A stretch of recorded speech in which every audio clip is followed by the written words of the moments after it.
हमने last video में हमारा जो टॉपिक था वो था ये, हमने नेमिंग कर ली थी ब्रिजिंग लिगेंड्स की।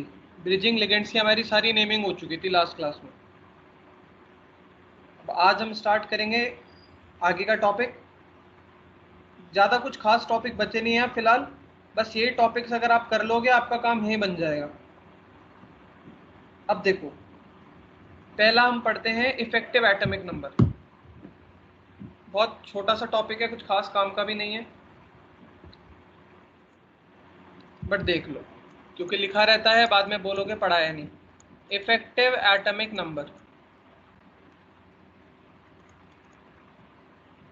जिसको हम बोलेंगे EAN।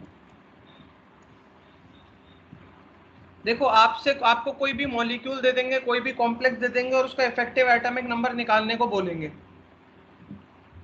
सिंपल सा क्वेश्चन ऐसा आएगा, कोई भी आपको कॉम्प्लेक्स दे देंगे और उसका इफेक्टिव एटॉमिक नंबर निकालने को बोल देंगे।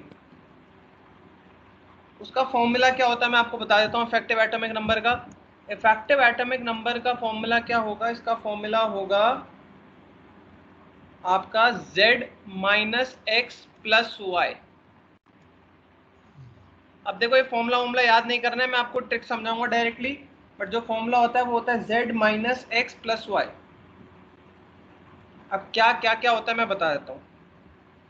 Z होगा आपके पास एटॉमिक नंबर किसका? सेंट्रल एटम का, सेंट्रल मेटल एटम का एटॉमिक नंबर। X क्या होगा बच्चों आपके पास? यहाँ पर X होगा ऑक्सीडेशन स्टेट जो होगी मेटल की, oxidation state of metal, central metal atom. और Y क्या पे होगा?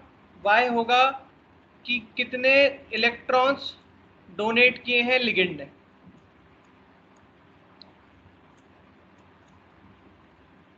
अब ये फॉर्मूला छोड़ो, बस आपको तो ये देखना है कि एक सेंट्रल मेटल एटम के चारों तरफ कितने इलेक्ट्रॉन है। एक सेंट्रल मेटल एटम के चारों तरफ कितने इलेक्ट्रॉन है, ठीक है, ये देखना है आपको। जैसे कि आपके सामने पहला एग्जांपल लेता हूं मैं, FeCO5। मान लो मेरे पास FeCO5 है। अब Fe का एटॉमिक नंबर आपको पता है बच्चों कितना होता है? 26। मैंने गड़बड़ कर दी, एक सेकेंड, ब्रैकेट में गड़बड़ कर दी। Fe का एटॉमिक नंबर कितना होता है? 26।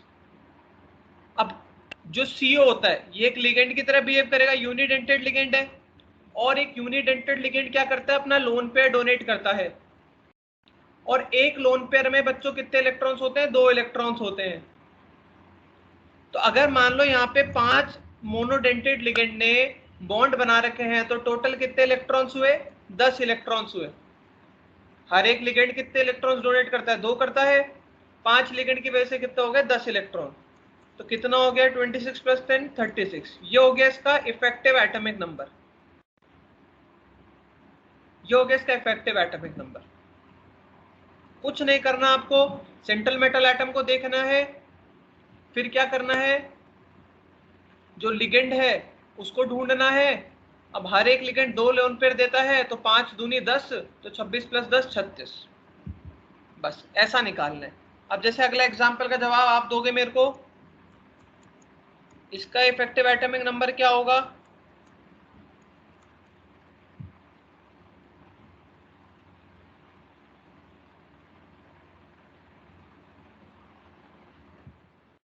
वो भी 4-5 बच्चे बैठे हैं, कृपया करके जवाब दो तो अच्छी बात है।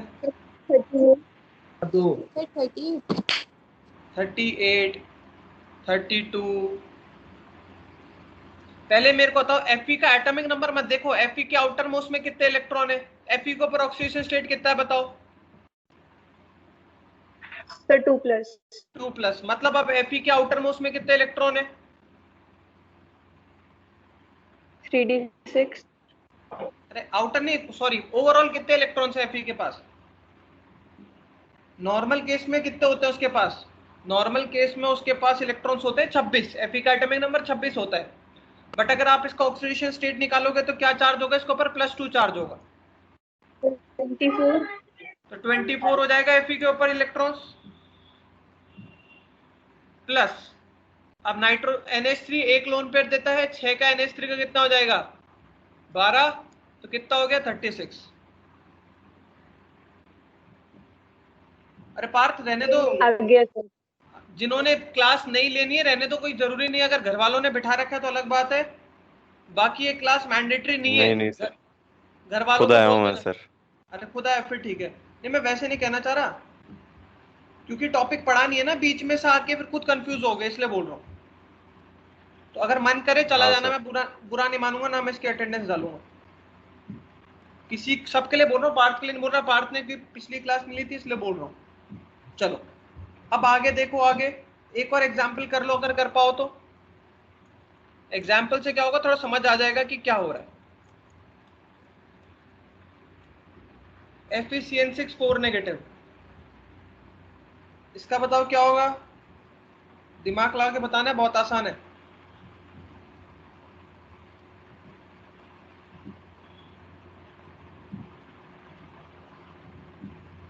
सर 36 होगा। कितना होगा 36। सर 36 36 हो रहा है। Fe का ऑक्सीडेशन हाँ स्टेट सर। कितना है +2, तो 24 यहां हो गया, प्लस 6 साइनाइड का 6 है, एक साइनाइड 2 लोन पेयर देगा तो 12, तो ये हो गया 36। तो ये है इफेक्टिव एटॉमिक नंबर निकालने का तरीका। अब फॉर्मूला भी यही कह रहा है। फॉर्मूला क्या कह रहा है, देखो फॉर्मूला क्या था, अगर आपको याद हो तो फॉर्मूला मैंने जो लिखवाया था वो था Z minus x plus Y.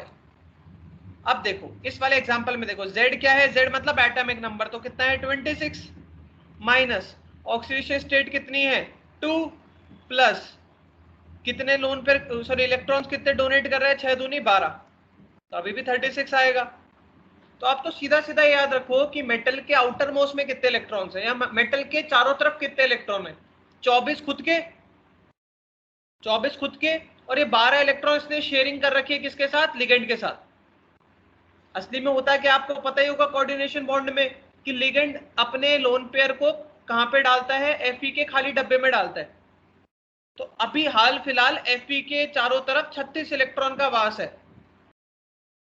अब मेरे को एक बात बताओ, कोई स्पीशी का नाम बताओ मेरे को जिसके आउटर मोस्ट में 36 इलेक्ट्रॉन होते हैं। कोई एलिमेंट याद करो जिसके आउटर मोस्ट में 36 इलेक्ट्रॉन होता है, अगर आपको पता हो तो। किसके आउटर मोस्ट में 36 इलेक्ट्रॉन होते हैं, एटॉमिक नंबर 36 किसका होता है, याद करो। नहीं याद, चलो एटॉमिक नंबर 36 होता है क्रिप्टन का।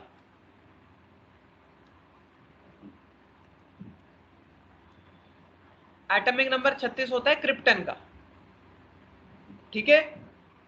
याद करो हीना, नीना और करीना, क्रिप्टन का, जो कि क्या होता है बच्चों, नोबल गैस होता है। और आप लोग जानते हो कि नोबल गैस क्या होता है, स्टेबल होता है अनस्टेबल होता है, स्टेबल होता है, स्टेबल होता है। आप समझो बात को समझो, क्वेश्चन कैसा बनेगा। दो टाइप के क्वेश्चन बन सकते हैं। क्वेश्चन का टाइप 1, आपको कोई भी एक कंपाउंड दे देंगे और बोलेंगे कि इसका इफेक्टिव एटॉमिक नंबर निकालो। पहला टाइप का क्वेश्चन वो, ऑप्शन दे देंगे ABCD 32, 34, 36, 38। जरूरी नहीं कि 36 ही आएगा आंसर, वो डिपेंड करता है क्वेश्चन टू क्वेश्चन। एक बात याद रख लो, जब भी आपका इफेक्टिव एटॉमिक नंबर 36 आया, दैट मींस उसका सिंपल सा मतलब क्या है कि वो एक स्टेबल कंपाउंड को रिप्रेजेंट कर रहा है। अगर आपका इस पर्टिकुलर कॉम्प्लेक्स का इफेक्टिव एटॉमिक नंबर 36 आया है, दैट मींस एक स्टेबल कंपाउंड को डिपिक्ट कर रहा है। मतलब ये कंपाउंड जो है ये एग्जिस्ट कर सकता है, ये कंपाउंड एग्जिस्ट कर सकता है, ये कंपाउंड एग्जिस्ट कर सकता है, ठीक है। तो टाइप 2 क्वेश्चन क्या आएगा, सुनो। टाइप 2 में आपको 4 टाइप के आपको कॉम्प्लेक्स दे देंगे और आपसे पूछेंगे इनमें से कौन सा कॉम्प्लेक्स एग्जिस्ट कर सकता है। तो आपको सिंपली क्या करना है, चारों का इफेक्टिव एटॉमिक नंबर निकालना है। अगर क्वेश्चन ये पूछ रहा है कि कौन सा कॉम्प्लेक्स एग्जिस्ट कर सकता है, तो हम क्या देखेंगे कि जिसका इफेक्टिव एटॉमिक नंबर 36 आ गया, मतलब क्या होगा, वो आपका कॉम्प्लेक्स एग्जिस्ट कर सकता है। और अगर बाकियों का 36 नहीं आया, मतलब वो एग्जिस्ट नहीं कर सकते। वेयर एज अगर आपसे पूछे कि इन चारों में से कौन एग्जिस्ट नहीं कर सकता, तो क्या करोगे, सिंपली जो जिसका कॉम्प्लेक्स सॉरी क्या कहते हैं, जिसका इफेक्टिव एटॉमिक नंबर 36 ना आए वो तो क्या होगा, एग्जिस्ट नहीं करेगा, और जिसका आए वो कर सकता है। सिंपल सा लॉजिक है, सिंपल सा लॉजिक है, आप समझ गए होगे। अब मेरे को फटाफट एक और एग्जांपल का बता दो। ये सारे कंपाउंड आपने कभी ना कभी देख रखे हैं। इसका कितना होगा इफेक्टिव एटॉमिक नंबर?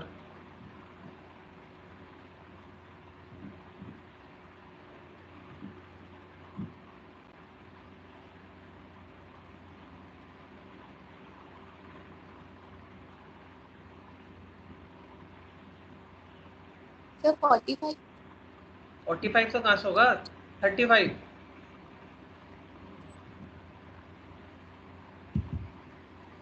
तो मेरा 33 आ रहा है।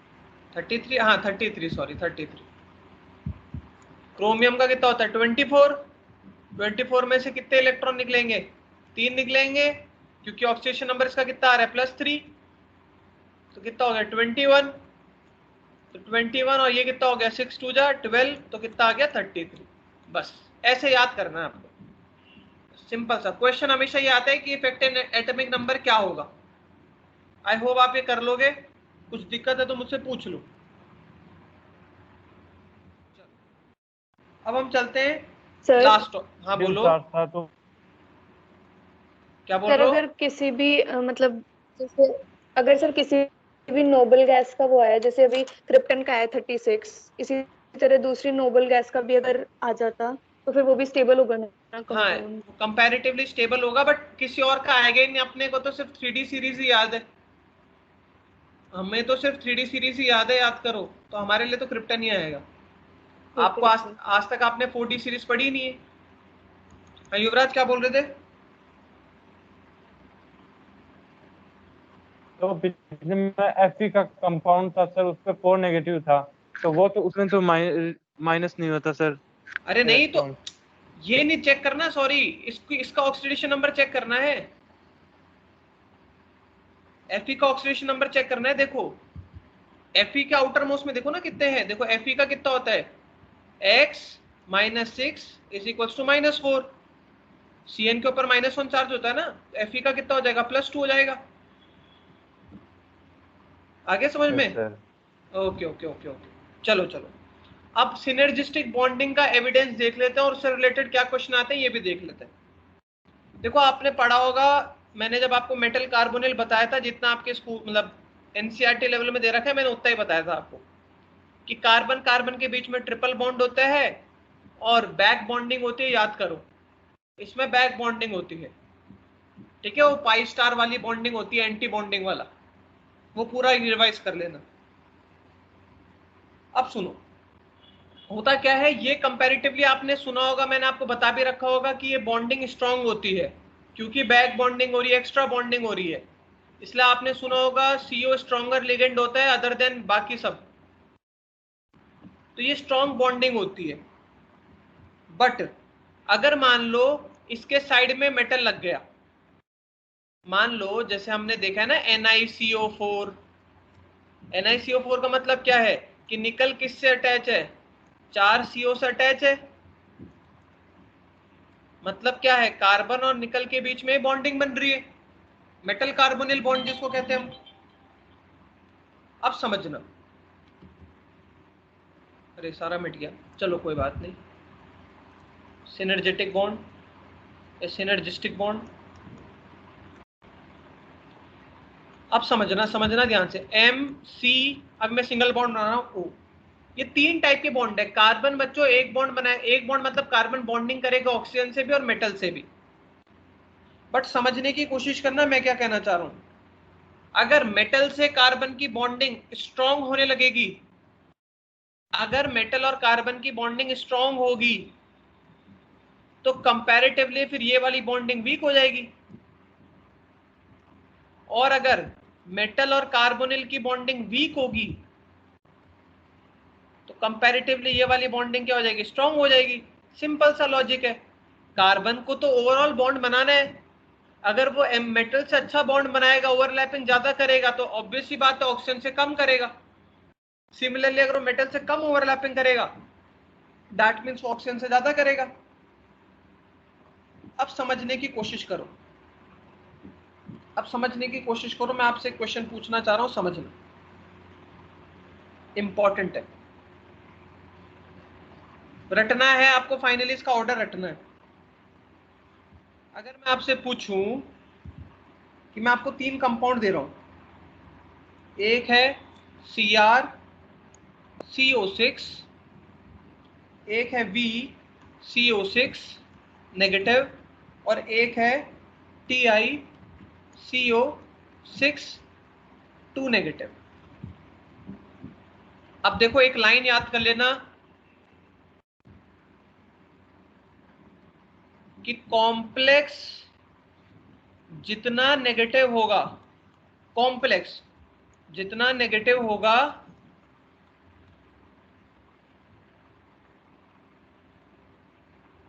CO बॉन्ड उतना वीक होगा।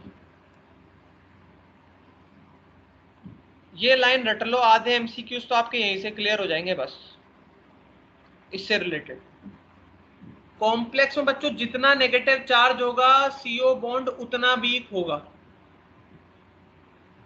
कॉम्प्लेक्स में बच्चों जितना नेगेटिव चार्ज होगा CO बॉन्ड उतना वीक होगा। इसका सिंपल सा रीजन क्या है मैं आपको समझा देता हूं। जैसे नेगेटिव चार्ज आ रहा है कॉम्प्लेक्स में, दैट इज इलेक्ट्रॉन्स बढ़ रहे हैं। अब मैं आपको पूरा डिटेल्स समझा देता हूं। जैसे जैसे नेगेटिव चार्ज बढ़ेगा कॉम्प्लेक्स के ऊपर, इसका मतलब कॉम्प्लेक्स में अगर ज्यादा नेगेटिव चार्ज है, इसका मतलब क्या है, कॉम्प्लेक्स में इलेक्ट्रॉन ज्यादा है। इलेक्ट्रॉन ज्यादा है मतलब क्या होगा, अगर मान लो देखो वैसे कार्बोनिल जो बॉन्ड है बच्चों वो कैसे बन रहा है अगर आपको पता हो, एक ओवरलैपिंग यहां से चलती है, फिर एक बैक बॉन्डिंग यहां से चलती है। अब जैसे जैसे करके इलेक्ट्रॉन्स बढ़ते हैं तो ध्यान रखना जो पाई स्टार के इलेक्ट्रॉन्स होते हैं, याद करो पाई स्टार एंटी बॉन्डिंग के जो इलेक्ट्रॉन्स होते हैं वो क्या है, बहुत ज्यादा रिपल्शन फेस करते हैं, एक्स्ट्रा इलेक्ट्रॉन की वजह से बहुत ज्यादा रिपल्शन फेस करते हैं। इससे जो कार्बन और ऑक्सीजन के बीच का बॉन्ड है वो क्या होने लग जाता है, वीक होने लग जाता है। अब सोच के बताना मेरे को, अगर कार्बन और ऑक्सीजन के बीच का बॉन्ड वीक होगा तो बॉन्ड बड़े लंबा होगा या छोटा होगा, लंबा। लंबा होगा। वेरी गुड, बहुत सही। आप च्युइंगम से समझ लो, जितनी छोटी च्युइंगम होगी वो छोटी रहेगी, वैसे खींचते रहोगे लंबा रहेगा।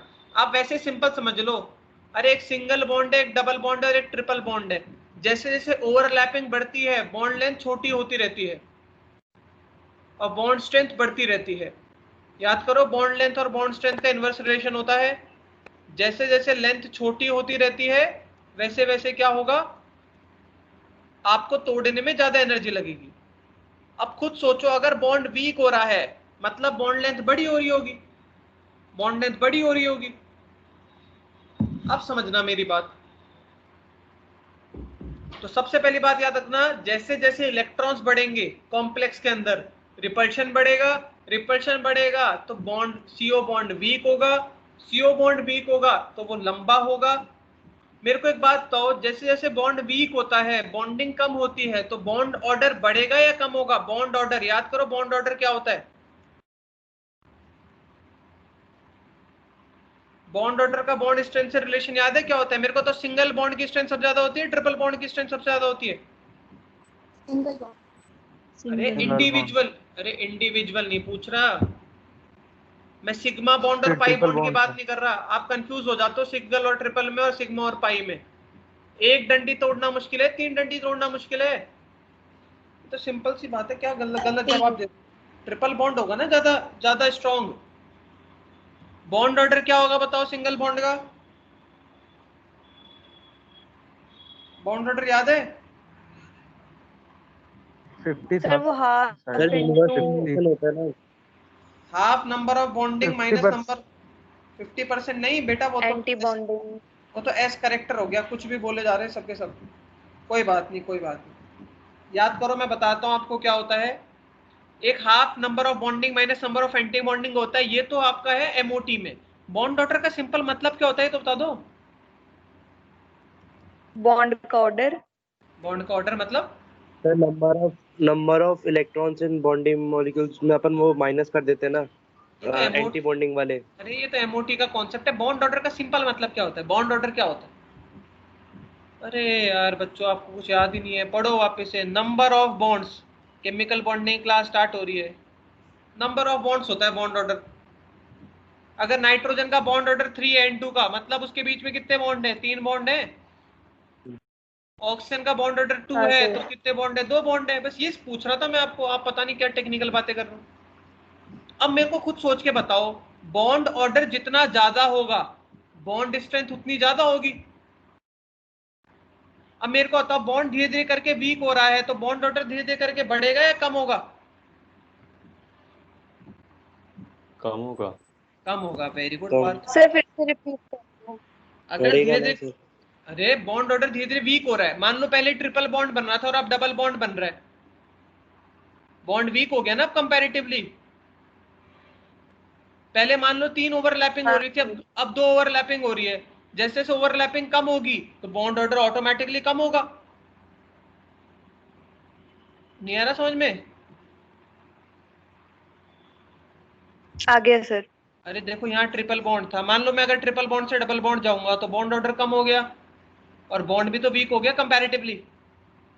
वैसे पहले जो इनके बीच हाँ में एक सर। अच्छी ओवरलैपिंग हो रही थी, अब वो ओवरलैपिंग धीरे धीरे करके कम होने लग गई क्योंकि इलेक्ट्रॉन्स आने लग गए, तो बॉन्ड ऑर्डर भी कम होगा। तो अब सारी चीजें एक साथ मैं वापस से लिखवा देता हूं यहाँ पर। कॉम्प्लेक्स में जितना नेगेटिव चार्ज होगा CO बॉन्ड उतना वीक होगा। वीक होगा तो साथ ही साथ क्या होगा? बॉन्ड ऑर्डर क्या होगा? कम होगा। और साथ ही साथ क्या होगा? बॉन्ड लेंथ बढ़ जाएगी। अब एग्जाम में क्वेश्चन चाहे कुछ भी आए, बॉन्ड ऑर्डर का आए, ठीक है, CO बॉन्ड का आए या बॉन्ड लेंथ का आए, आपको तो बेटा एक ही करना है, वो क्या है जो मैंने आपको बताया। अब जैसे मैं आपके सामने क्वेश्चन रखता हूं, बताना फटाफट। आपका क्वेश्चन क्या है, ध्यान से देखना। क्वेश्चन है, आपको बताना है CO bond strength. CO bond strength, हाँ पहले ऊपर वाले में CO बॉन्ड स्ट्रेंथ बताओ, सबसे कमजोर किसमें होगा CO बॉन्ड स्ट्रेंथ?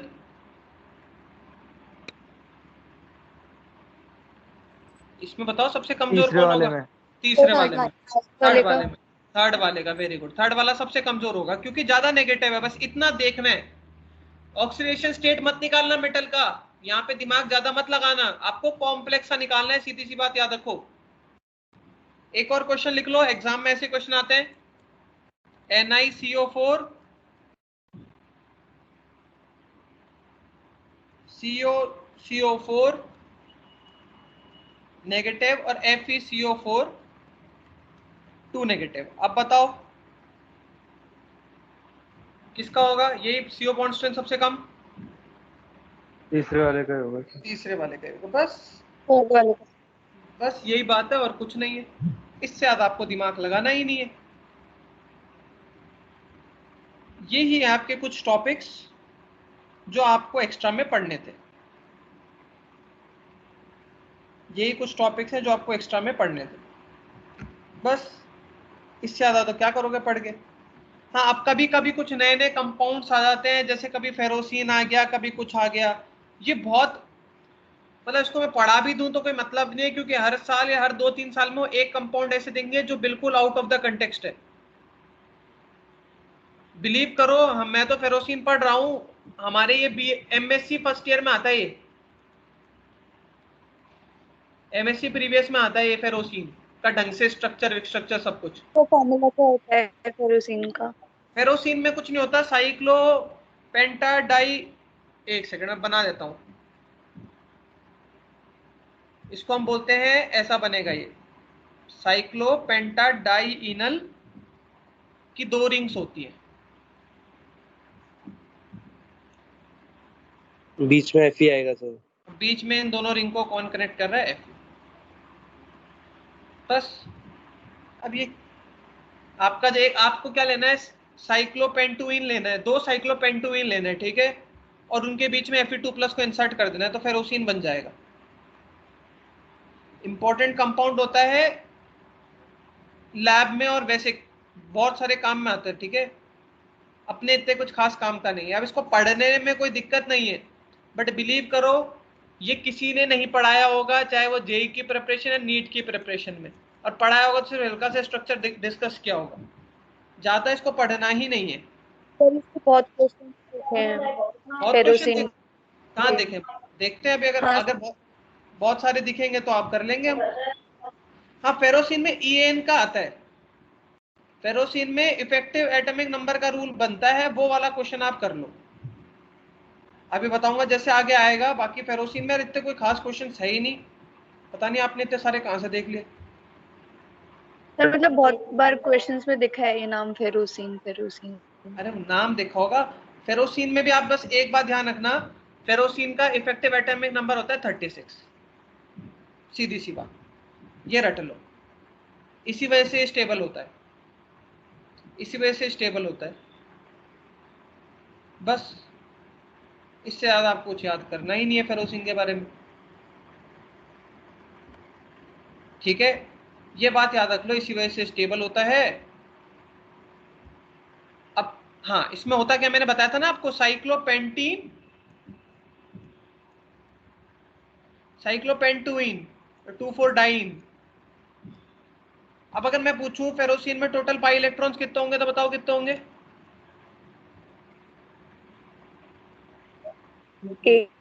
8 इलेक्ट्रॉन्स होंगे बस। बाकी जो यहाँ का कार्बन होता है इसमें भी नेगेटिव नेगेटिव चार्ज होता है। अब करो फटाफट, एक बार सुनो फटाफट। 6 हाँ बोलो। 6 होंगे क्या सर पाए वाले? 6 वाले क्या होंगे, देखो 1 2 3 4 5 6 7 8 9 10 11 12, ये भी तो इलेक्ट्रॉन्स है या लोन पेयर है, कार्बन पे नेगेटिव चार्ज है, कार्बियन आयन है, ये होगा आपका इसका पूरा स्ट्रक्चर। और Fe किस फॉर्म में होगा, +2 के फॉर्म में होगा। अब करो फटाफट, इसका क्या आएगा, दिमाग लगाओ। Fe का कितना हो गया, 24 हो गया, इसमें कितना हो गया, 6 हो गए, 6 दूनी कितना हो गया, 12, आ गया 36। Yes sir. बस ये याद हो जाए, इतना सब कुछ याद नहीं करना है आपको, इतना टेंशन मत लो। आपको सिर्फ ये ज्यादा फेरोसिन कहीं पढ़ने में दिखे 36 होता है बस, इससे ज्यादा कुछ दिमाग मत लगाओ, कहीं नहीं आएगा, आप क्वेश्चन करके देख लेना। अब Fe का ऑक्सीडेशन नंबर क्या है, एक क्वेश्चन ये भी आ सकता है, कितना होगा Fe का ऑक्सीडेशन नंबर? +2। +2 बस। हाँ, इससे अलावा और कोई खास क्वेश्चन बनता नहीं है, ठीक है, बस ये 2-3 चीज याद रख लो, ऑक्सीडेशन नंबर याद रख लो, मैंने आपको बता दिया डबल बॉन्डेड कितने हैं ये याद रख लो, आपने सब कुछ पढ़ ही लिया, इससे ज्यादा कुछ नहीं आएगा फेरोसिन से रिलेटेड। आपका जेई वाले में भी क्या था क्वेश्चन, अगर आप देखो तो यही होगा। चलो अब हम थोड़े से क्वेश्चंस कर लेते हैं पहले फटाफट,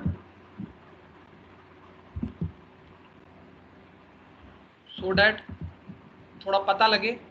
करके आए हो कोई क्वेश्चंस? Yes sir. चलो आप कर, चलो करें, तो पूरे हो गए?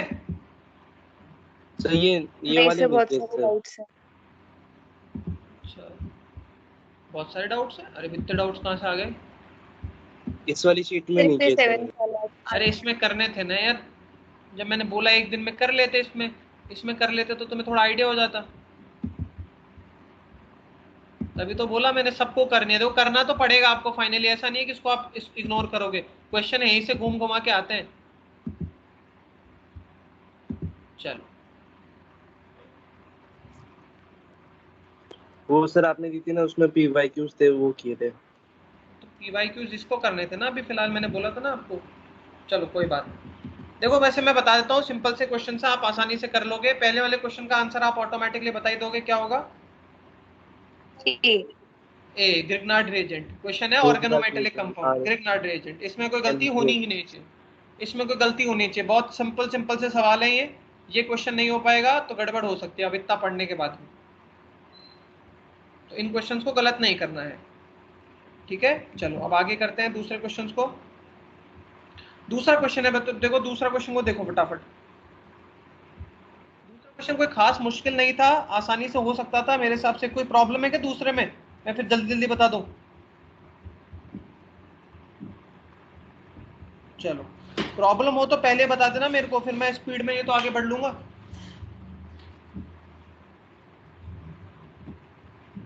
दूसरे क्वेश्चन में देखो मेरे हिसाब से कोई दिक्कत होनी नहीं चाहिए, तब भी अगर दिक्कत आई है तो मेरे से पूछ लेना।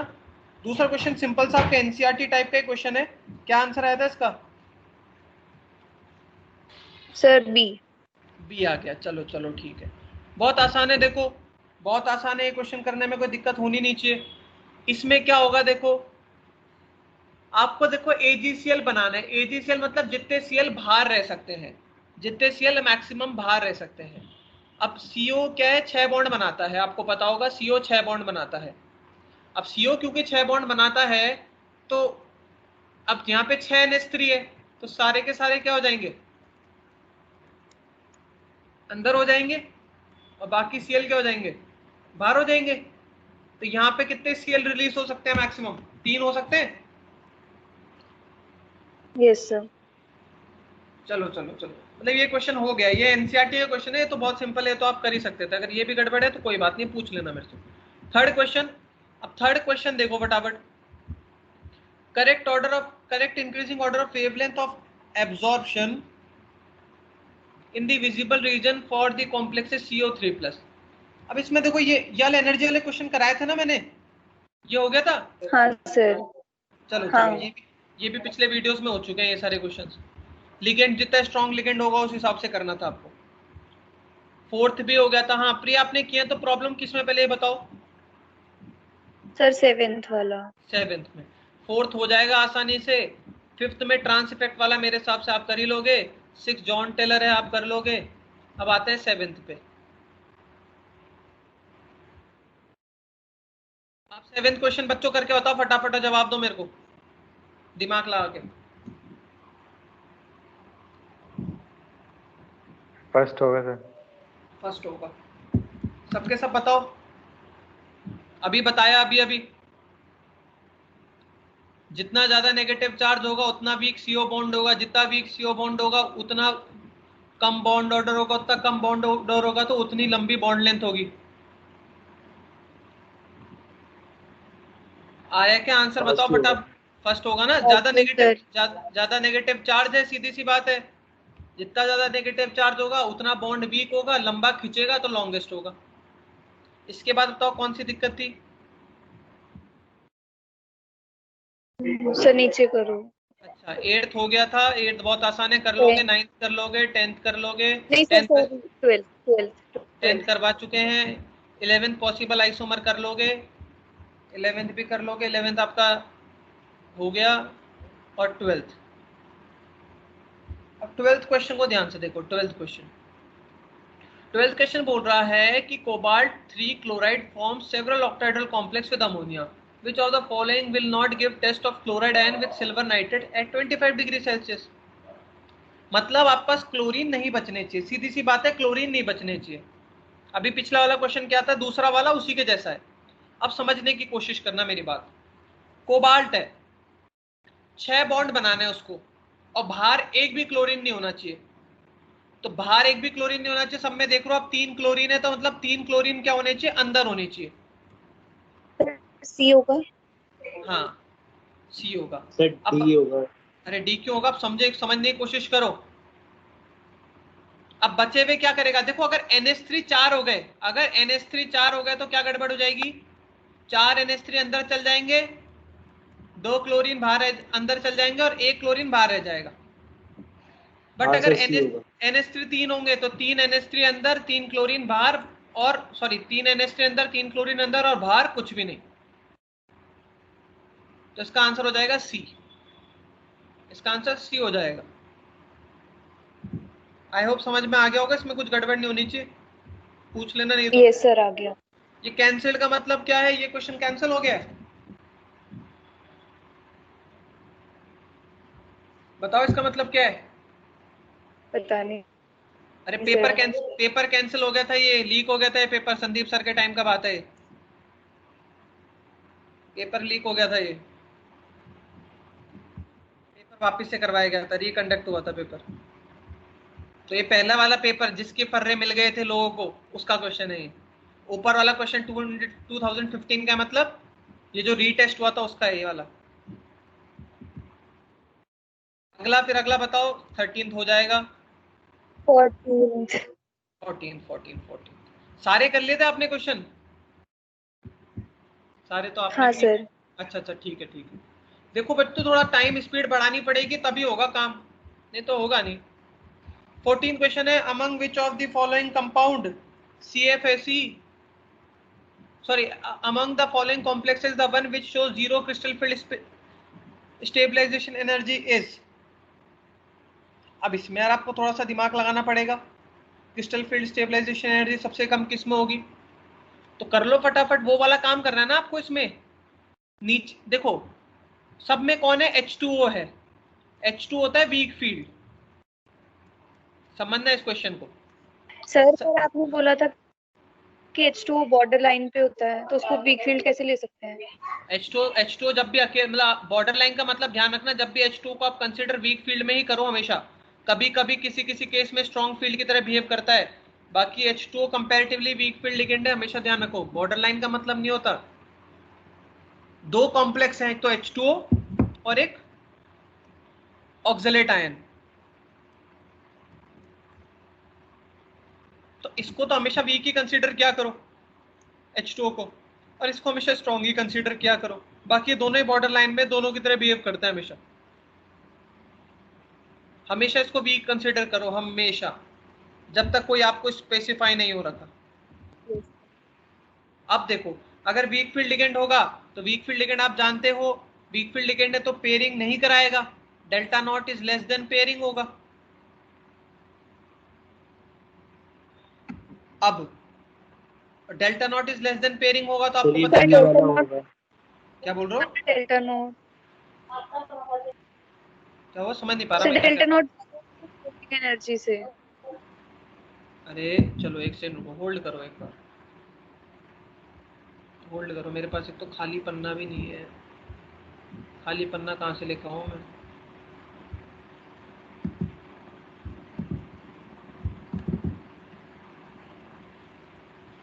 एक सेकंड रुको।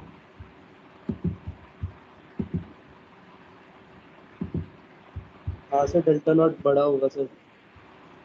अरे रुको तो एक सेकंड, आप लोग पता नहीं कैसे कैसे जवाब दे रहे हो, मैं समझ ही नहीं पा रहा आपकी बातें।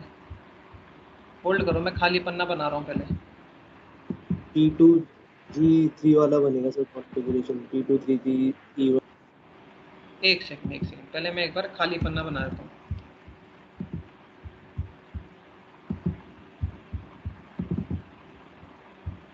हाँ, अब बोलो। अब मैं क्या कह रहा हूँ, मेरी बात समझने की कोशिश करो। अगर वीक फील्ड लिगेंड होगा, खुद सोचो, वीक फील्ड है मतलब वो पेयरिंग कराएगा नहीं कराएगा? नहीं करवाएगा सर। पेयरिंग नहीं कराएगा। अब खुद समझने की कोशिश करो, पेयरिंग क्यों नहीं करा पा रहा। जब पेयरिंग एनर्जी कम होगी इसलिए नहीं करा पा रहा है, पेयरिंग एनर्जी ज्यादा होगी इसलिए नहीं करा पा रहा? ज्यादा होगी इसलिए। ज्यादा होगी तभी तो नहीं करा पा रहा। कोई आदमी मर्सिडीज नहीं खरीद पा रहा, क्यों? मर्सिडीज के पैसे ज्यादा होंगे। पेयरिंग इसलिए नहीं करा पा रहा क्योंकि पेयरिंग एनर्जी ज्यादा होगी, तो ये वाली कंडीशन होगी, हमेशा ये बात ध्यान रखो। अब अगर स्ट्रॉन्ग फील्ड पेयरिंग करा पाता है, इसका सीधा सा मतलब क्या है कि पेयरिंग एनर्जी कम होगी तभी तो पेयरिंग करा पा रहा है वो। अब समझ में आ गया सारा लॉजिक, अभी भी कंफ्यूजन है? आ गया सर।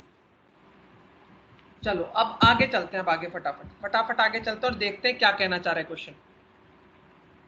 अब देखो, क्योंकि H2O वीक फील्ड लिगेंड है, मतलब ये क्या होगा, पेयरिंग एनर्जी ज्यादा होगी, मतलब पेयरिंग नहीं करवाएगा। अब आप अगर सब में नोटिस करो, इसमें डी में कितने इलेक्ट्रॉन होंगे, Mn का ऑक्सीडेशन स्टेट देखो 5 होते हैं वैसे। 5 और 3 कितने हो गए, 2 वहां से निकले, एक 4 यहाँ पे 4 इलेक्ट्रॉन हो गए डी में। यहाँ पे देखो डी में कितने हो गए, 3 26 और 6 और 3 3 हो गए, तो कितने हो गए, 2 और 1 5 हो गए। इसमें कितने हो गए बताओ, 7, एक निकला यहाँ से, एक निकला, 6 इसमें हो गए, और इसमें कितने हो गए, 7 5 इसमें हो गए। सही लिखा है क्या मैंने? इसमें कितने होंगे? सर ये सी वाला तय कैसे रहेंगे? देखो कोबाल्ट में आउटर मोस्ट में होते 7, 2 निकले। अच्छा 7 ही तो रहेंगे, सर 7 रहेंगे, 4s2 में 7। से हाँ, सॉरी तभी तो गड़बड़ हो रही थी, मैं कुछ गड़बड़ लग रही थी। धन्यवाद। इसमें रहेंगे 7 और इसमें रहेंगे 6। अब आप देख लो कि CFSE 0 किस केस में होगा। देखो फटाफट देखो, फटाफट मैं पहले करता हूं ध्यान से। ऊपर वालों का होता है माइनस पॉइंट, नीचे वालों का होता है -0.4, ऊपर वाला का होता है +0.6। अब खुद सोच लो 0 कब होगा? जब नीचे 1 भरा होगा। देखो इस केस को देखो ध्यान से, क्या इसमें 0 हो जाएगा? नीचे कितना हो गया? -1.2, ऊपर कितना हो गया? +1.2, हो गया 0। हाँ सर। बस अब देखो 5 इलेक्ट्रॉन किस में? बी ऑप्शन में। तो इसका आंसर क्या हो जाएगा? B option. B option. बस ऐसा तैयार रख दो। अब इस क्वेश्चन को आपको नोट्स में लिख लेना है कि जब भी 0 CFSE का आएगा तो हमें क्या करना है, ये बात ध्यान रखनी है। और हाफ फील्ड में 5 में क्या होगा? डायरेक्टली याद रखना है कि 0 हो जाएगा हाफ फील्ड में। तो ऑब्वियस बात है, उसके बाद आप कभी सर एक गलती बार नहीं। बोल दो। वापस बोलूं, मैं ये कहना चाह रहा हूं 0 CFSE कब होगा? जब क्या होगा? डी में 5 इलेक्ट्रॉन होंगे। सीधी सी बात है, ये बात रट लो। अब यही बच्चे बोलते हैं ना शॉर्ट ट्रिक, यही शॉर्ट ट्रिक हो गई। इसी को कहते हैं शॉर्ट ट्रिक। 4 बार प्रैक्टिस करोगे अपने आप शॉर्ट ट्रिक सीख जाओगे, उसके बाद बार बार सॉल्व नहीं करना पड़ेगा। 15वां क्वेश्चन हमारा हो ही चुका है, सिस्प्लेटिन। 16वां हो जाएगा मेरे 17th। 16वां मेरे हिसाब से हो जाएगा इलेक्ट्रॉन देके 17। अब 17 क्वेश्चन है, थोड़ा दांसू सा लग रहा है देखने में। 17 क्वेश्चन ये कह रहा है an excess of AgNO3 is added to 100 ml of 0.01 m solution of dichlorotetra, क्या लिखा है? टेट्रा के बाद हाँ tetra aqua chromium chloride. The number of AgCl gets precipitate. पहले तो ये डाइट, ये जो भी लिखा है इसको पहले बना के बताते हैं पहले तो, तभी आएगा मजा। तो उससे पहले समझ ही नहीं आएगा। तो जो हमारे पास है इसका नाम क्या था? डाई क्लोरो, एक सेकंड, क्या हो गया? नाम देख लेते हैं वापस से। डाई क्लोरो मतलब 2 क्लोरीन है, 4 पानी है, क्रोमियम है। ठीक है, तो 2 क्लोरीन, 4 पानी और क्रोमियम, और आगे लिखा है क्लोराइड। ये कंपाउंड दे रखा है आपको। ये रिएक्ट कर रहा है किसके साथ? AgNO3 के साथ। अब कितना AgCl बनेगा? आपसे बोल रहा है कितना AgCl बनेगा। पहले मेरे को एक सीधी सी जवाब दो। अगर आप सीधा सा जवाब दे दोगे तो मैं आपको मान जाऊंगा। AgCl के कितने 1 मोल बनेगा ना AgCl? ये तो हाँ समझ में सर, आई क्योंकि होगा। एक क्लोरीन। हाँ, 1 क्लोरीन है तो 1 AgCl बनेगा, बिल्कुल सही है। बट ये 1 मोल सही जवाब है आपका, बट 1 मोल कब बनेगा? जब ये 1 मोल होगा और ये 1 मोल होगा, तभी तो 1 मोल बनेगा। हाँ सर। अब इनकी स्टोइकोमेट्री चेक कर लो एक बार कितनी है। ये कितना दे रखा है आपको? ये दे रखा है आपको 0.01। ये कितना दे रखा है आपको? 0.01। और ये कितना दे रखा है आपको? 100 ml। अब देखो, अब इसका, अब देखो सिंपल सा आंसर निकाल लो, मोलैरिटी निकाल लो आप। इसके कितने मोल्स हैं 1 लीटर में? 0.01। और इसका कितना वॉल्यूम है? 0.1। समझ पा रहे हो तो मैं फिर आपको नहीं तो समझाऊं क्या हो रहा है। ये सर आ गया। अब इनको देख लो कितना हो जाएगा। याद है ना नंबर ऑफ मोल्स का फॉर्मूला क्या होता है? नंबर ऑफ मोल्स का फॉर्मूला मोलैरिटी इनटू वॉल्यूम हो जाएगा। मोलैरिटी कितनी है? 0.01। वॉल्यूम कितना है? 0.1। तो ये कितना हो गया? 0.001। थोड़ा कंफ्यूजिंग क्वेश्चन है, इतना आसान नहीं। कहाँ है, कौन सा ऑप्शन होगा? सी हो जाएगा। ये आसान क्वेश्चन नहीं है, थोड़ा दिमाग खराब हो कर सकता है थोड़ा सा, बट थोड़ा करेगा। ये क्वेश्चन भी आपके करीबन करीबन आप ये मान के चलो 20% बच्चे तो कर ही लेंगे पेपर, जिन्होंने फॉर्म भरा है। हमें उन 20% में आना है, बस काम बन जाएगा। अगला बताओ। 19th और 20th। 19th और 20th। 18th आपका हो जाएगा D4 में, वही सेम तरीका निकालना है। हाई स्पिन देख लेना, हाई स्पिन का मतलब क्या है, चारों इलेक्ट्रॉन नीचे भरेंगे शायद से हाई स्पिन में। नहीं, हाँ सर। अच्छा अच्छा, चलो चलो चलो चलो, अब चलते हैं आगे। 19th question. 19th क्वेश्चन क्या है, ध्यान से देखो नहीं बच्चों। सर, वो तो करेंगे स्पिन है तो। अच्छा हाई स्पिन है क्या, सॉरी हाई, अच्छा तो हाई स्पिन है तो चार में से क्या होगा, तीन एक नीचे भरेंगे एक ऊपर भरेगा।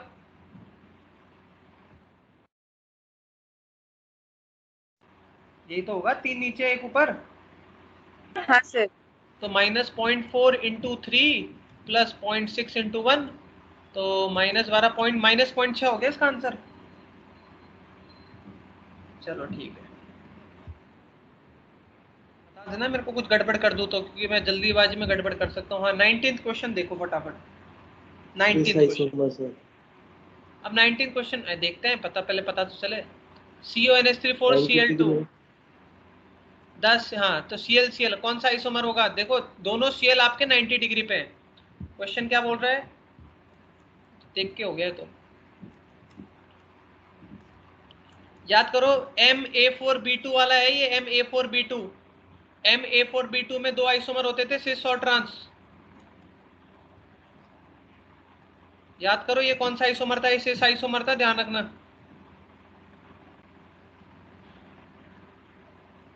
ट्रांस में क्या होता था, एक NH3 यहाँ हो जाता था, एक Cl यहाँ हो जाता था।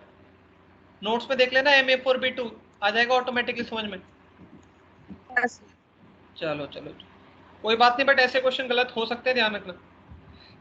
19th के बाद कौन सा है, 20th। 20th दिमाग लगा लो, सिंपल सा ही है 20th। Acetyl acetone. Acetyl acetone, अब इसमें आपको मैं क्या बताऊं एसिटाइल एसीटोन के बारे में, बस इतना बात ध्यान रख लो, अगर आप डायरेक्ट रट लोगे इसको तो ज्यादा सही रहेगा। ये होगा बाइडेंटेड लिगेंड। बाइडेंटेड लिगेंड नहीं होगा, ये दो रिंग बनाएगा। कैसे दो रिंग बनाएगा, फटाफट एक बार देखते हैं। देखो हमारे पास जो कंपाउंड था, एक सेकंड, एसिटाइल एसीटोन का अगर आपको स्ट्रक्चर पता हो तो बिल्कुल आप लोगों को डर गए होगे इसका स्ट्रक्चर क्या होगा, कोई खतरनाक एसिटाइल आयन बनाओ, एसिटाइल क्या होगा, CH3 COO नेगेटिव, ये होता है एसिटाइल आयन। अब इसके साथ एसीटोन जोड़ दो, CH3 COCH3। इन दोनों की जब रिएक्शन कराएंगे तो आपका एसिटाइल एसीटोन बन जाएगा। कैसे बनेगा देख लो, बहुत आसान सा है। देखो CH3, इसको जैसे बनाते हैं मैं वैसे बना के बताता हूँ आपको। CH3 CO CH3, और अब क्या करेंगे ध्यान से देखना, CH3 C क्या होता है, CH3 COO, देखो ध्यान से देखना, ध्यान से, ये होता है इसका स्ट्रक्चर।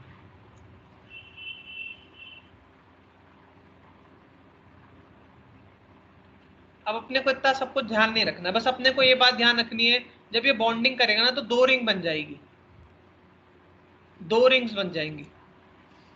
अब ये क्वेश्चन में थोड़ा सा नॉलेज डेफिसिट होंगे सारे बच्चे, इसमें सब बच्चे नॉलेज डेफिसिट होंगे क्योंकि ये अपने काम का नहीं था कहीं पे भी, बट ये ध्यान रखना दो रिंग बन जाएगी, दो रिंग बन जाएगी। सर रेजोनेंस की वजह से नहीं, अटैच होगा ना जो ग्रुप, तो दो रिंग का फॉर्मेशन हो जाएगा। जैसे अपन नॉर्मल एक रिंग चिलेशन बनता है ना एक रिंग का, यहाँ पे अटैचिंग ग्रुप दो है ना, एक ये वाला ऑप्शन हो गया और एक ये वाला ऑप्शन हो गया, तो दो रिंग बन जाएगी, एक यहाँ से और एक यहाँ से, बॉन्डिंग करते हैं ना उस हिसाब से। अब पूरा स्ट्रक्चर बहुत कॉम्प्लेक्स हो जाएगा, बनाने का मतलब ही नहीं है। क्वेश्चन बहुत सिंपल से, क्वेश्चन पूछा है कितनी रिंग बनेगी। अब एक एसिटाइल एसीटोन दो रिंग बनाता है, तो तीन एसिटाइल एसीटोन कितने रिंग बना देगा, 6 रिंग बना देगा। ऐसे क्वेश्चन ऐसे आते नहीं है, आगे तो पता नहीं कर्नाटक का नीट में आएगा ये, इतना खतरनाक क्वेश्चन आएगा नहीं, ये होगा नहीं, क्योंकि फिर 5-10% से होगा ये। देखो समझना है, मैं ये नहीं कहना चाह रहा आप लोगों को टॉप करना है, आपको लिमिटेड रिसोर्सेज के साथ मैक्सिमम आउटपुट निकालना है, सीधी सी बात कह रहा हूं मैं। हमें सिलेक्शन चाहिए बस, और उसमें सारे क्वेश्चन सही नहीं होने चाहिए, बट हाँ ऐसा हो कि अगर कोई नीट की तैयारी कर रहा है तो एटलीस्ट 500 से ऊपर तो सोचो ही सोचो, कम से कम, जैसी अभी तुम्हारी हालत है। मैं ये नहीं कह रहा था नंबर तो 600 लाने होते हैं, बट 500 से ऊपर तो सोचो ही सोचो, जिससे अगले साल ड्रॉप करो तो कम से कम मन में एक खुशी तो रहे, अगर करो भी तो। नहीं तो 300 में अगर तुम ड्रॉप करोगे ना तो तुम कुछ नहीं होने वाला, मैं पहले बता रहा हूँ। ड्रॉप कम से कम 500 550 पे करना है, तब आएगा मजा। चलो बाकी तो डरो ही मत, अगर आप इतना भी कर लोगे तो आपका चांसेस बहुत बढ़ जाएंगे। इसके बाद बताओ, अगला बताओ। 25th 21 हो गया, 22 हो गया, पैरामैग्नेटिक बताना था, डायमैग्नेटिक बताना था, ये हो गया 25। ये क्वेश्चन, ये तो जेई मेंस का सवाल है, ये हमने वहां पे भी छोड़ा था शायद, वहां पे भी आया था ये। अब देखो, red precipitate is obtained when ethanol solution of dimethylene glyoxime is added to ammonical Ni2. Which of the following statement is not true? अब देखो, ये बिल्कुल अच्छा क्वेश्चन तो है, बट ये क्वेश्चन भी वो वैसा ही सेम क्वेश्चन हो गया ये भी। अब इसमें देखो आपको क्या याद रखना है, आपको याद रखना है जो ये कॉम्प्लेक्स है, जो आपका डाइमिथाइल ग्लाइऑक्साइड है, DMG है। अब ये असली में आपकी क्वेश्चन क्यों आया, आपके काम का ये क्वेश्चन क्यों है? क्योंकि ये बायो से रिलेटेड है, सीधी सी बात है, क्योंकि ये बायो से रिलेटेड है, इसलिए आया आपके पास ये क्वेश्चन। नहीं सर, अब ये एनसीईआरटी में लिखा भी हुआ है कि बाइडेंटेड होता है। नहीं नहीं नहीं, मैं वो नहीं कहना चाह रहा, बट मेन क्वेश्चन इसका इंपॉर्टेंट क्यों है मैं आपको बता देता हूँ। दूसरा, आप अगर इस क्वेश्चन को ध्यान से देखोगे तो इसमें आपको सिर्फ कुछ खास ये याद नहीं रखना कि डीएमजी लिगेंड का स्ट्रक्चर कैसा होता है, या डीएमजी लिगेंड दिखता कैसे है, या क्या होता है। बस आपको ये बात ध्यान रखनी है, जैसा कि अभी इन्होंने बोला, बाइडेंटेड लिगेंड होता है, मतलब दो बॉन्ड बनाता है। क्योंकि स्ट्रक्चर इसका इतना बड़ा होगा ना, आप समझते डर जाओगे। इसका स्ट्रक्चर इतना बड़ा होगा ना, आप देखते डर जाओगे। डाइमिथाइल इसे बना रखा है। जो नीचे बना रखे हैं, ये रहा इसका स्ट्रक्चर। हाँ, स्ट्रक्चर उन्होंने बता भी दिया आपको। अब स्ट्रक्चर देख के, अच्छा ये तो बहुत आसान है, फिर मैंने तो इधर ध्यान ही नहीं दिया। स्ट्रक्चर देख के आप ऑटोमेटिकली बता दोगे बाइडेंटेड लिगेंड होगा ये। अरे सीधा सीधा दिख रहा है बाइडेंटेड लिगेंड होगा। डोनर एटम कौन है? अब आप अगर मेरे को बता दो इसमें डोनर एटम कौन है, तो मैं मान जाऊं आप लोग। नाइट्रोजन। नाइट्रोजन, नाइट्रोजन ध्यान रखना। ऑक्सीजन नहीं होगा, ऑक्सीजन हाइड्रोजन के साथ बॉन्डिंग कर रखी है ना उसने, एच बॉन्डिंग, इसलिए ऑक्सीजन अपना लोन पेयर नहीं देगा, नाइट्रोजन। तो सबसे पहली बात तो ध्यान रखना, ये क्या होगा, बाइडेंटेड लिगेंड होगा। तो बाइडेंटेड कौन सा, नॉट ट्रू पूछ रहा है, नॉट ट्रू। तो पहला वाला तो आपका ट्रू है, तो ये तो ऑप्शन नहीं हुआ। अब देखो, अब ये जो आंसर है ना कि ये एच बॉन्डिंग में दिख रहा है आपको, एच बॉन्डिंग दिख रही है कॉम्प्लेक्स में, बताया मैंने अभी आपको, सिमेट्रिकल एच बॉन्डिंग दिख रही है। Yes sir. हाँ, तो ये तो साफ साफ दिख रही है, इसमें तो स्ट्रक्चर दे रखा है, एच बॉन्डिंग ऑक्सीजन और हाइड्रोजन बीच में दिख रही है, तो ये भी नहीं होगा। अब ऑप्शन है ए और सी में से। अब यहाँ या तो तुक्का लगाओ, क्योंकि देखो इसमें नॉलेज आप कुछ गेन नहीं कर सकते, या फिर आपने कभी कंपाउंड पढ़ा होगा, ये कहीं ना कहीं एनसीईआरटी में कहीं ना कहीं जरूर लिखा होगा ये कंपाउंड, मैंने याद नहीं है मेरे को, बट कहीं ना कहीं कोने कूचे में कहीं ना कहीं पढ़ रखा होगा ये, कि निकल का जो कॉम्प्लेक्स होता है ये रेड कलर का होता है।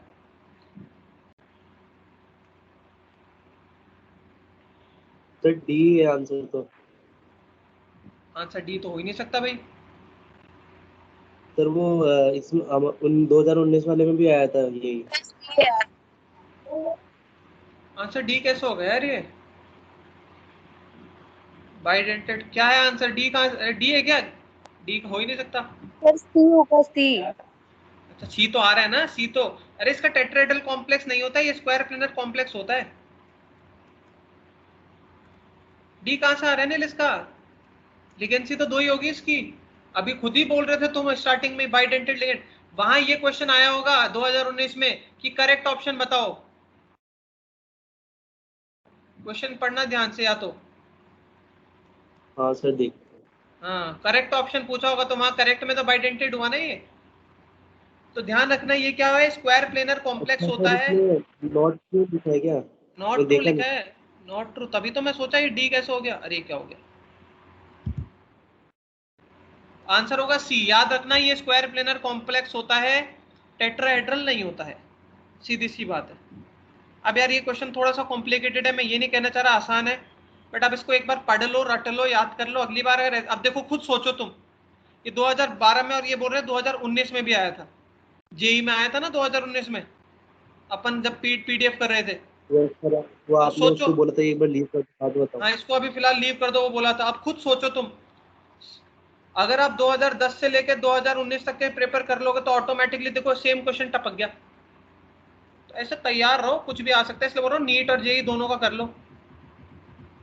ये शायद से मेरे हिसाब से जेई का ही क्वेश्चन है, या मेंस लिखा है, पता नहीं कहाँ का है, बट कर लो। मैं बोल रहा हूँ आप लोगों को बस कुछ मत करो, 10 साल के पुराने जो, मैं आपको खुद पीडीएफ भेज दूंगा जेई के, इसकी भी जेई की पीडीएफ भेज दूंगा आज, और नीट की। बस ये कर लो, बस उसको तरीके से समझ लो, जैसे मैं समझा रहा हूँ बस वो समझ लो, ऑटोमेटिकली काम हो जेई जाएगा। तो है इसमें। जेई की तो मैंने 19 की सर भेजी ये है ना, बाकी मैं वो भेजता हूँ। हाँ इंग्लिश है ठीक, उसमें है। ठीक है ठीक है, बाकी मैं एक बार कंपाइल करके भेज दूंगा। हाँ बोलो क्या बोल रहे हो। सर ये 26 क्वेश्चन है ना, इसमें ये तो समझ आ गई 26, डेल्टा नॉट से पहले जो होती लिखी है ना। हाँ हाँ। हाँ सर 26, लेकिन ये फिर P 2P 3P और ये P क्या है?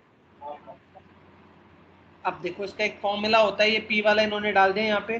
पी यहाँ पे जो जो इलेक्ट्रॉन्स पेयर्ड हो चुके हैं ना उसको बोलते हैं पेयरिंग एनर्जी, जो इलेक्ट्रॉन्स पेयर्ड हो चुके हैं।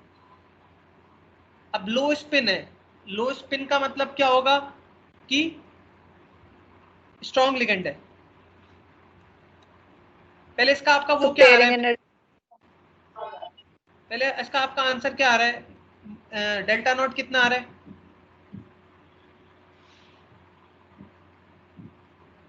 डेल्टा नॉट कितना आ रहा है, क्या होगा, 6 इलेक्ट्रॉन भरने हैं ना आपको। और लो स्पिन मतलब क्या है, स्ट्रॉन्ग लिगेंड है, मतलब पेयर पेयर होगा। तो 1 2 3 4 5 6, 4 5 6। सर हाँ बोलो।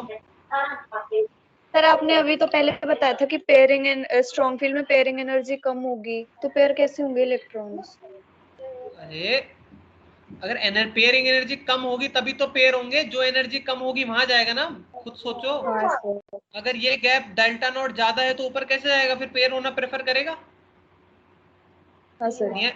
आगे ना, अब देखो, अब पहले तो आप निकाल लो हर का कितना होता है, हर का होता है -0.4, -0.4 होता है ना, तो 5 से -0.4, मल्टीप्लाई। 5 क्यों 6, 6 इलेक्ट्रॉन है ना, सर 2.4 आ रहा है।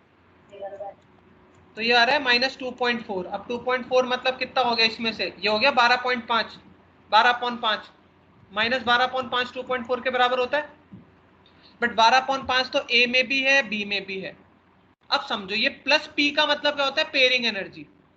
जितना बार ये, चलो एक नया कॉन्सेप्ट सीखने को मिल गया, सुनना मेरी बात, जितना बार पेयर होगा उतना पी हो जाएगा। मेरे को तो यहाँ पे कितने पेयर्स बने ओवरऑल,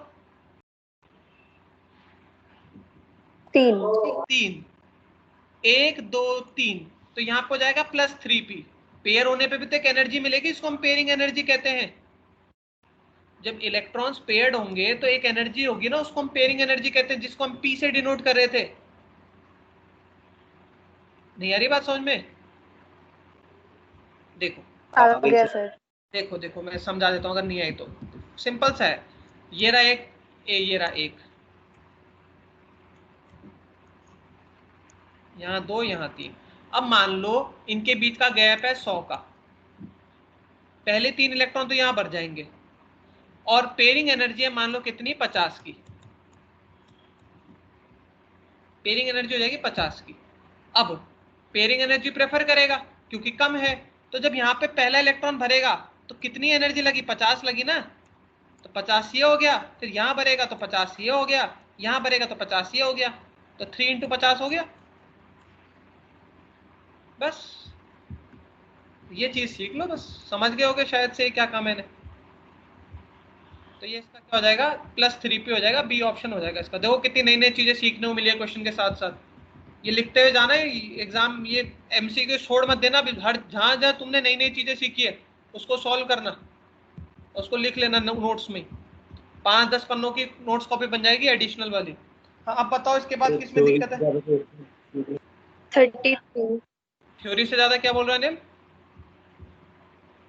थ्योरी से ज्यादा इसमें सीखने को मिल रहा है सर। हाँ क्वेश्चंस में नई नई चीजें। और हाँ सर, देखो एक बात समझने, करते हैं तो ज्यादा समझ आती है। हाँ मैं ये बोल रहा हूँ, देखो क्वेश्चन करने में आफत बहुत आती है। मैं ये नहीं कहना चाह रहा बहुत आसान है, बहुत जोर आता है, मन ही नहीं करता क्वेश्चन करने का। बट बिलीव करो, आप अगर 10 साल के क्वेश्चन करोगे जेई और नीट के, तभी रिजल्ट निकलेगा, नहीं तो रिजल्ट नहीं निकलने वाला। पढ़ पढ़ के आप खुद को बेवकूफ बना रहे हो। और अगर क्वेश्चन कर लोगे ना, कॉन्फिडेंस बूस्ट अप हो जाएगा, कैसा ही क्वेश्चन आ जाए सब कुछ हो जाएगा। 33 ना, 33 बोल रहे हो? हाँ सर। अब 33 है विजिबल लाइट वाला कॉन्सेप्ट। अब विजिबल लाइट वाला Optical. कॉन्सेप्ट, इसमें वो सिंपल सी वही बात याद रखनी है, जहां पर पेयर हो जाएगा, जहां पर अनपेड इलेक्ट्रॉन नहीं होंगे वहां पे कोई कलर शो नहीं करेगा। जहां पे अनपेड इलेक्ट्रॉन होंगे डीडी ट्रांजिशन होगा, कलर शो कर जाएगा। अब खुद सोचो। वैसे ओके इस सर। क्वेश्चन का आंसर तो देखो मैं सीधा सीधा बता दूं, अपने लिमिटेशन याद करो, वीबीटी का लिमिटेशन उसमें था NiCN4 D8। वीबीटी बोलता था कि ये कलर शो करना चाहिए, वीबीटी के अनुसार उसने कुछ बताया नहीं था, अगर आपको याद हो तो। ये हो गया, पूरा पेयर्ड है, CN स्ट्रॉन्ग लिगेंड है। देखो इन दोनों में तो वीक फील्ड लिगेंड है, ऑब्वियसली बात है, इसमें तो हो ही नहीं सकता। चेक करना है तो इस पे करो, आधा सर टाइम तो वो आपका। अब्जॉर्प्शन स्ट्रक्चर के बारे में बताया था, नहीं बता हाँ पाया था। हाँ बिल्कुल सही। देखो सी और डी ऑप्शन तो वैसे ही नहीं होगा। क्यों नहीं होगा? वीक फील्ड लिगेंड है, कोई मतलब ही नहीं है, देखने की जरूरत ही नहीं पड़ती। बात आती है बी और ए में। अब ए को देख लो, क्रोमियम के आउटर मोस्ट में कितने होंगे, 3 इलेक्ट्रॉन निकाल दो, तो यहाँ पे बचे 3d3। अब 3d3 को आप चाहे पेयर भी कर लो तो बताओ क्या होगा, एक तो तब भी रह ही जाएगा, तो ये भी नहीं होगा, क्योंकि जैसे अनपेड इलेक्ट्रॉन होगा डीडी ट्रांजिशन होगा, कलर दिखाएगा, कलर मतलब विजिबल लाइट। इसमें 3d8 हो जाएगा, ऑब्वियस ही बात है नहीं हो पाएगा। Sir unpaired electron paired electron होंगे तो कलरलेस होगी स्पीशीज। हाँ पेयर्ड इलेक्ट्रॉन तो कलरलेस, स्पीशीज कलरलेस होगी।